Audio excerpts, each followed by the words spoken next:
Friends, સ્વાગત છે તમારું મારી ગુજરાતી રસોઈ ટિપ્સ ચેનલમાં।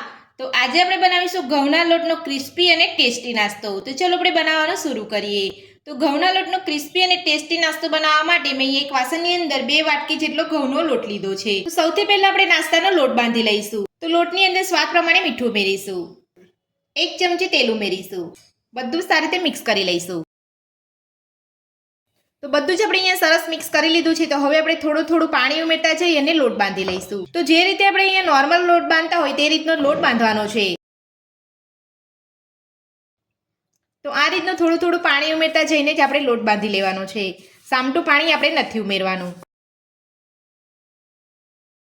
તો નાસ્તાનો લોટ આપણે અહીંયા બાંધી લીધો છે। તો તમારે આ રીતનો લોટ બાંધવાનો છે। તો હવે આપણે તેને ઢાંકીને રહેવા દઈશું અને નાસ્તાનો મસાલો બનાવી લઈશું।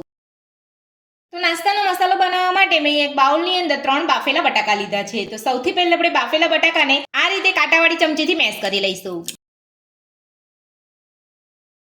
તો બટાકા આપણે અહીંયા મેશ કરી લીધા છે। તો હવે આપણે તેની અંદર ઝીણા સમારેલા લીલા મરચાં ઉમેરીશું। તો મરચાંનું પ્રમાણ તમે તમારા ટેસ્ટ પ્રમાણે વધતું ઓછું કરી શકો છો।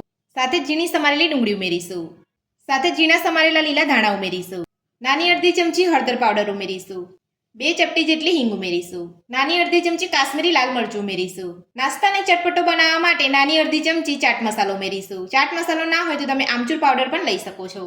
સાથે જ સ્વાદ પ્રમાણે મીઠું ઉમેરીશું। બધું સરસ મિક્સ કરી લઈશું।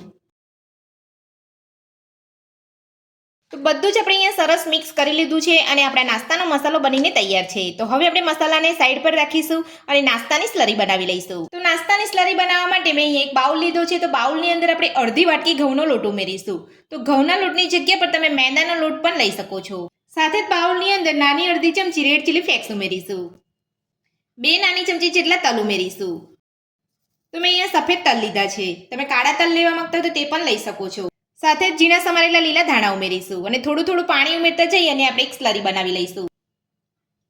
તો આપણે અહીંયા સામટું પાણી નથી ઉમેરવાનું, આ રીતે થોડું પાણી ઉમેરતા જઈને સ્લરી બનાવવાની છે, કેમ કે ઘઉંના લોટની અંદર જલ્દી ગાંઠા પડી જતા હોય છે। તો થોડું પાણી ઉમેરતા જઈએ અને આપણે અહીંયા સ્લરી બનાવી લીધી છે। તો આટલી પાતળી તમારે અહીંયા સ્લરી રાખવાની છે, વધારે પડતી તમારે અહીંયા જાડી કે પાતળી નથી કરી દેવાની। તો હવે આપણે તેની અંદર સ્વાદ પ્રમાણે મીઠું ઉમેરીશું। મીઠું ઉમેરીને આપણે અહીંયા સરસ મિક્સ કરી લઈશું। તો નાસ્તાની સ્લરી આપણે અહીંયા બનીને તૈયાર છે। તો હવે આપણે સ્લરીને પણ સાઈડ પર રાખીશું અને નાસ્તાનો લોટ બાંધ્યો છે તેને આપણે લઈ લઈશું। તો હવે આપણે નાસ્તાના લોટમાંથી એક મોટો લુઓ લઈ અને એક મોટી રોટલી વણી લઈશું। તો આ રીતનો તમારે અહીંયા મોટો લુઓ લેવાનો છે। તો જેટલી મોટી રોટલી બનાવશો તમે એટલો જ તમારે એ નાસ્તો ફટાફટ બનીને તૈયાર થઈ જશે। હવે આપણે લુવા પર કોરો લોટ ભભરાવી અને રોટલી વણી લઈશું।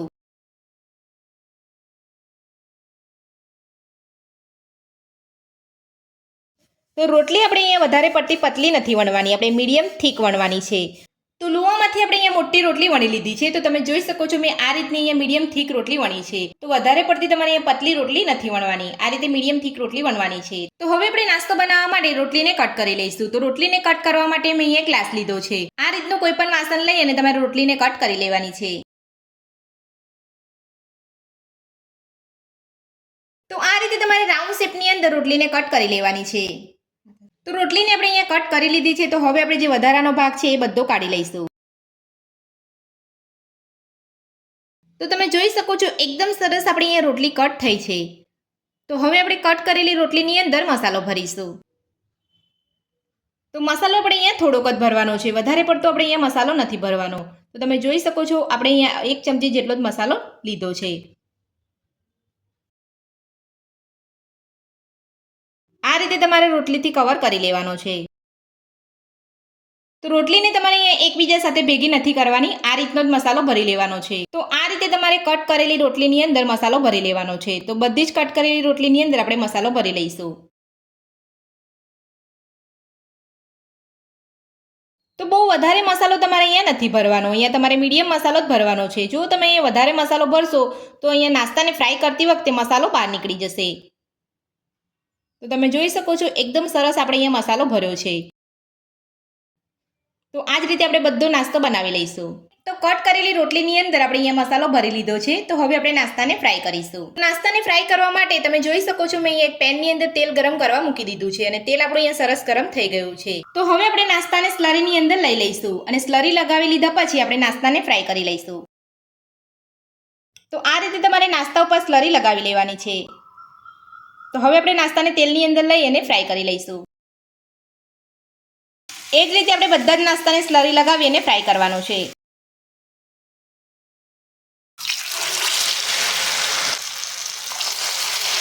તો નાસ્તો આપણે અહીંયા તેલની અંદર લઈ લીધો છે. તો હવે આપણે નાસ્તાને ફ્રાય થવા દઈશું. થોડા બબલ્સ ઓછા થાય એટલે આપણે નાસ્તાને પલટાવીશું. તો બબલ્સ અહીંયા ઓછા થઈ ગયા છે. તો હવે આપણે નાસ્તાને હળવે હાથે પલટાવી લઈશું.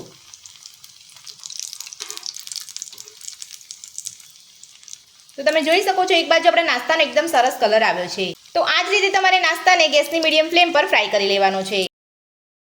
તો હવે આપણે નાસ્તાને બીજી બાજુ પણ ચેક કરી લઈશું. તો બીજી બાજુ પણ આપણે એકદમ સરસ કલર આવ્યો છે નાસ્તાનો.